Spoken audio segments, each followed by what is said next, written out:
You got to think Pickett being out for a week with a hamstring injury kind of hamstrings his ability to win this Cleveland job. Is that a safe assumption to make? Do you think? Well, I think Mike? so.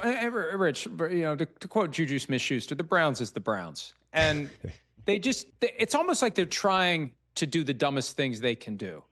They never should have drafted Shedeur Sanders after they drafted Dillian Gabriel. You don't bring 4 quarterbacks to training camp and expect all of them to compete on an even playing field. So you're going to do something with one of them at some point. And I feel like they're just waiting to trade one of them. I thought they'd maybe try to trade Kenny Pickett before camp even opened.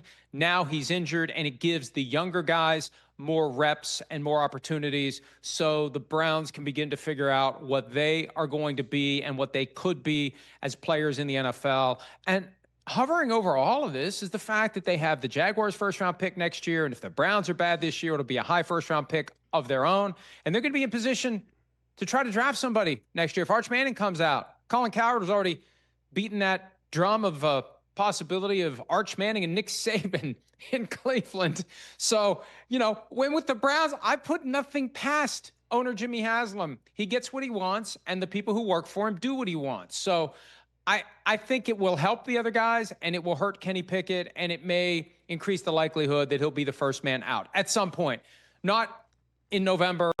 I'd like to think by the time the roster is set at 53, they'll have 3 quarterbacks, not 4. Because if you have 4, that's one less spot you have for all the other positions where you have needs when it's time to put a team together and function on game days. And it's kind of crazy, Mike. The first 2 picks in the draft this past year in Green Bay, quarterback, first overall, and then second overall is a player who can give you 100 snaps potentially in a game in the National Football League in 2025 and is the reigning Heisman Trophy winner.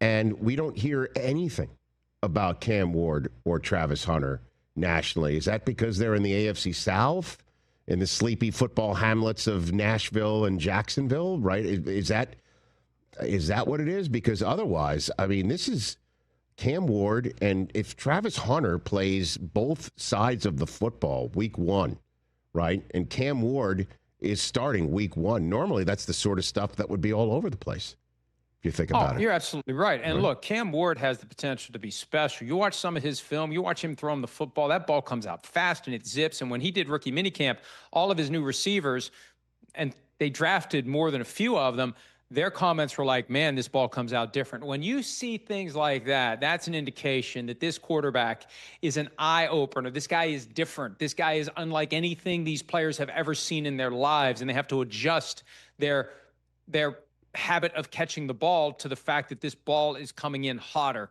than it usually is. So the Titans could be in very good hands with Cam Ward. He's got an intensity to him. He's got a leadership quality to him.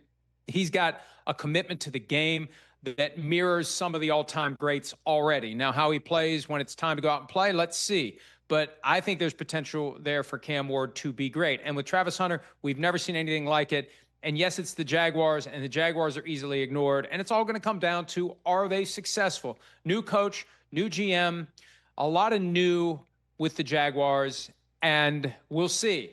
But that Titans-Jaguars rivalry is more interesting than it's ever been. It's impossible for it to be less interesting than it's ever been. Yes. But yeah, this takes a couple of teams that, and I know the fans of the 2 teams get involved because they do have fans. They get upset when we say, no doubt, these are boring teams, but somebody's got to be the most boring team in the NFL, and the Jaguars and the Titans are in competition for that. You're right. I mean, Jaguars open at home for Carolina, and Tennessee's at Denver. Catch the Rich Eisen Show live weekdays from 12 to 3 p.m. Eastern on Roku Sports Channel in the U.S.